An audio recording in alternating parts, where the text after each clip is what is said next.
E aí pessoal, tudo bem com vocês? Sejam bem-vindos a mais um vídeo ensaio não ensaiado, dessa vez um mini vídeo ensaio. Esse vídeo está sendo lançado numa data especial e que marca um momento muito importante para diversas pessoas e diversas gerações. O vídeo de hoje é para rememorar e refletir a respeito de um dia que é muito importante e que não pode ser esquecido por ninguém em todo o planeta, o dia da Nakba. Para muita gente, a memória e as suas construções são partes de um passado que não existe mais. De um passado que está muito longínquo, muito distante e que não está mais presente no nosso presente. Essa concepção de história, em que a gente tem uma linha do tempo marcada por grandes eventos e grandes personalidades e de que a história está sempre nesse caminho do progresso, é um tipo de história que é construído para poder esconder algo muito importante. Mas encarar a história desse jeito pode ser bastante perigoso e bastante problemático. Porque quando a gente está pensando na história como o estudo do passado, a gente está pensando em qual passado? A gente está pensando no passado dos romanos que entraram vitoriosos em Cartago ou no passado dos cartagineses que foram dominados pelas tropas romanas? Nós estamos pensando num passado das glórias do Império Português e sua expansão colonial? Ou nós estamos pensando no passado daqueles que foram atingidos por esse projeto colonial como as populações nativas das Américas? Nós estamos falando de um passado que diz Revolução de 64 ou golpe empresarial militar de 64? Só com essas perguntas, já fica bastante claro que a gente pode se questionar se existe um estudo do passado e não um estudo de um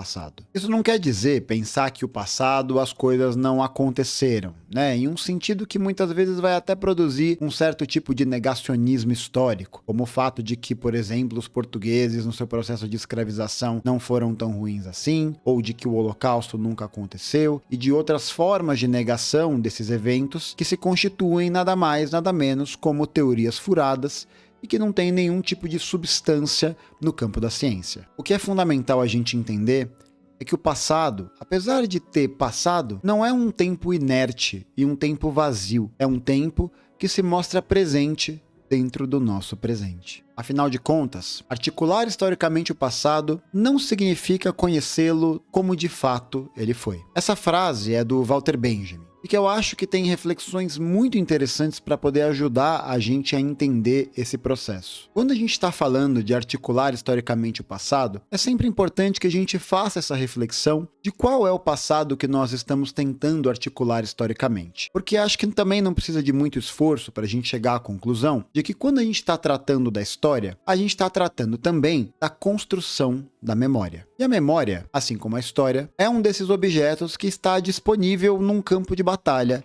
que se chama luta de classes. Para pensar comigo. Não faria sentido a gente falar da construção de uma grande história presente, de uma grande civilização, de um grande povo, sem que isso esteja necessariamente conectado, ligado à própria construção da memória daquele povo. Então, quando a gente está falando da construção da memória de alguma coisa, a gente está falando necessariamente de um processo que se coloca em luta, um processo em que a gente vai ter a disputa entre tipos de memória diferentes. Afinal de contas, se a gente parar para pensar muito rapidamente, o tipo de memória que é produzido pelos grupos da classe dominante e que tiveram controle na época da ditadura militar no Brasil, vai ser um tipo de memória distinto daquele que foi construído pelos grupos que resistiram ao projeto político e econômico da burguesia brasileira. Não é à toa que a burguesia e a classe dominante são tão preocupados em apagar iniciativas que visam revisitar e remexer nessa memória, porque isso significaria também abrir um tipo de ferida, abrir um tipo de caixa de Pandora que pudesse colocar em questão a história que foi construída a partir daquela memória. Esse processo de retomada, de revisitação, ele é muito importante. Não só porque ele vai trazer à luz novos fatos ou novos eventos, mas porque também vai ser muito importante justamente articular aquele passado para que a gente possa perceber que o presente que nos é vendido, que nos é dado como algo universal, homogêneo, que sempre esteve aí, não é tão universal e tão homogêneo assim. E, portanto, se engana quem acha que esse processo da consolidação da história é feito de forma natural, é feito de forma a garantir que os povos mais evoluídos ou os povos mais preparados para a história pudessem reinar às vias de fato. A história é, para o materialismo, esse campo de batalha em que se expressam sempre essas duas forças antagônicas, essas forças que estão contrárias em si mesmas e que representam esse eterno movimento de avanço do tempo. A luta entre os opressores e os oprimidos, entre os dominadores e os dominados. Para garantir o esforço desse controle, muitas vezes a gente acaba se acostumando e se naturalizando a ver a história sob uma certa perspectiva. E é só graças às reflexões e também o acesso a outras formas de memória e outras formas de reflexão que a gente pode passar a enxergar algumas coisas que pra gente não pareciam tão claras como elas possam parecer agora. Essas coisas que antes passavam desapercebidas, agora são alvo da nossa maior indignação. Isso fica muito evidente quando a gente está diante de um evento histórico em que essa disposição da luta está muito presente e está muito forte. E é o caso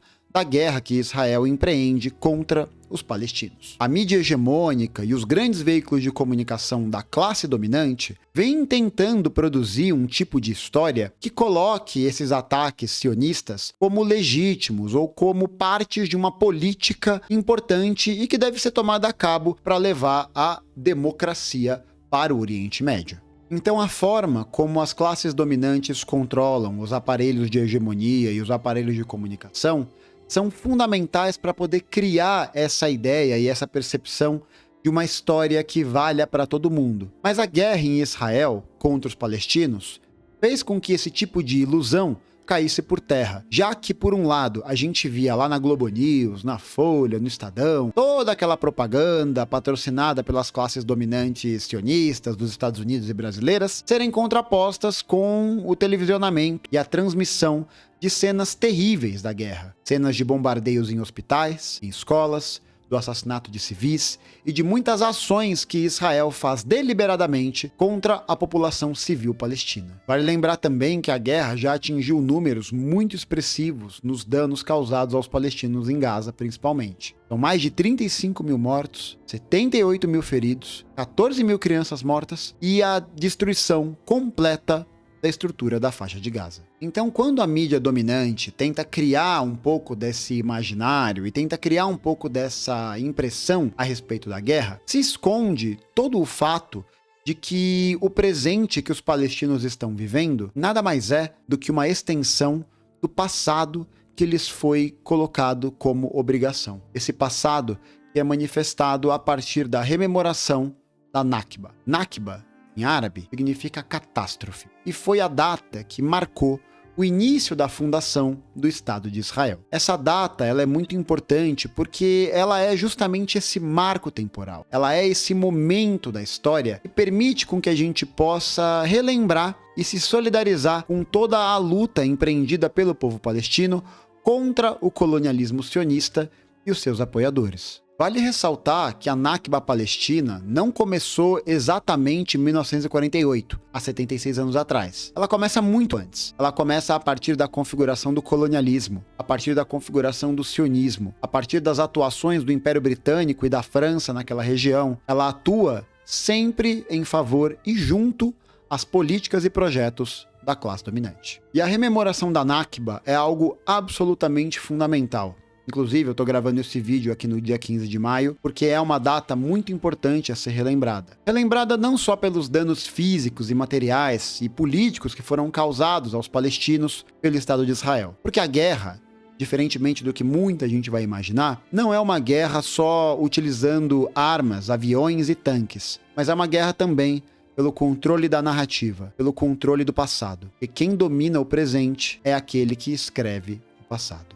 E o objetivo das forças dominantes em Israel e das burguesias que apoiam seu projeto é não só eliminar os palestinos da terra, como Benjamin Netanyahu já mostrou naquele mapa da Grande Israel, mas é também promover algo fundamental para consolidar o domínio de uma classe dominante sobre uma classe dominada, e é a promoção de uma política de esquecimento. O esquecimento é uma arma muito utilizada para poder criar esse campo da naturalidade e criar esse campo da ideia de que a história sempre foi tal qual como ela foi, porque a gente não vai poder acessar outras maneiras e outras perspectivas de como essa memória sobre o presente foi construída. Esse apagamento, que é promovido pelas classes dominantes, não é uma exclusividade que acontece de Israel contra os palestinos, mas é algo que é recorrente no próprio movimento da luta de classes. Quando o esquecimento se projeta como essa arma pela classe dominante contra a classe dominada, isso significa enterrar,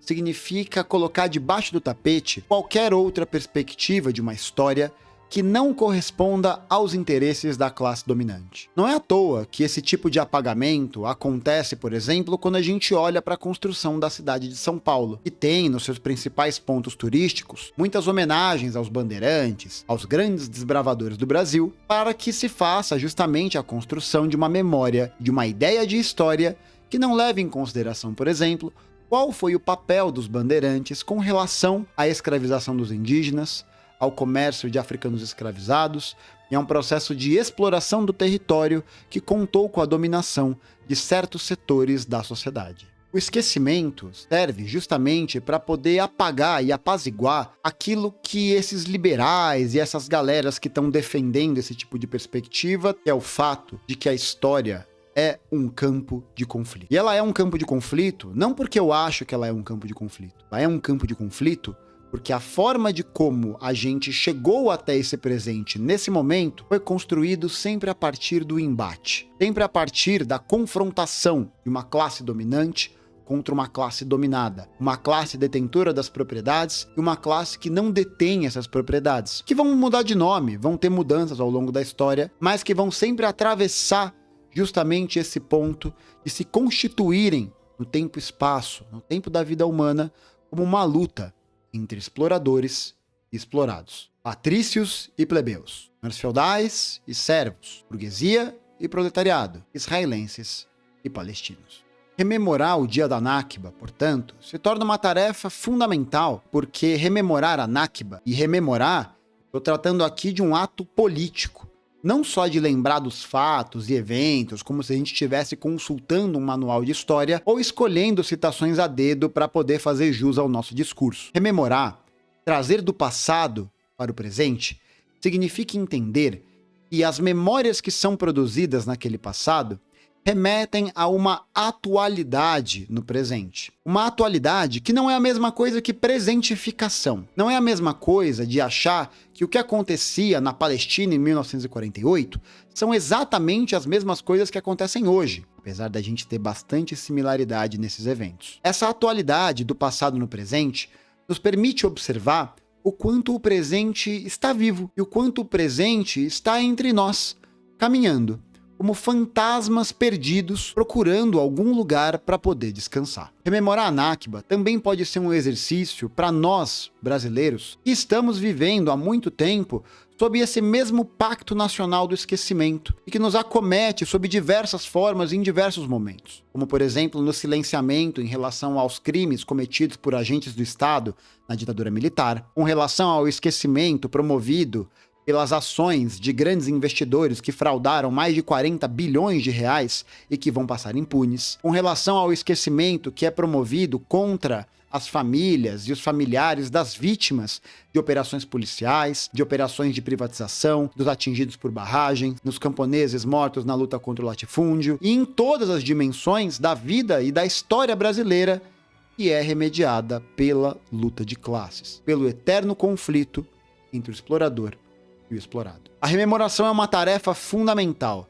E ela é uma tarefa fundamental porque ela não é só o fato de a gente tentar trazer esse passado de volta e dizer que ele simplesmente existiu. Mas rememorar significa também dar um aspecto político e poder conseguir promover uma ideia de uma ação no presente que possa, a partir da atualidade daquele passado que nos é apresentado, mobilizar a nossa luta para uma outra direção e que visa quebrar a tradição que foi construída por esse passado dominante. A atualidade, portanto, não é justamente a gente ver o passado no presente tal qual como ele foi, mas significa perceber que esse passado se expressa concretamente nas nossas relações sociais e permitem com que a gente veja o processo histórico do presente por um outro olhar. E esse outro olhar, essa outra visão da história, requer daqueles que relembram desse passado também uma ação política concreta. Porque a tradição que foi formada por esse passado,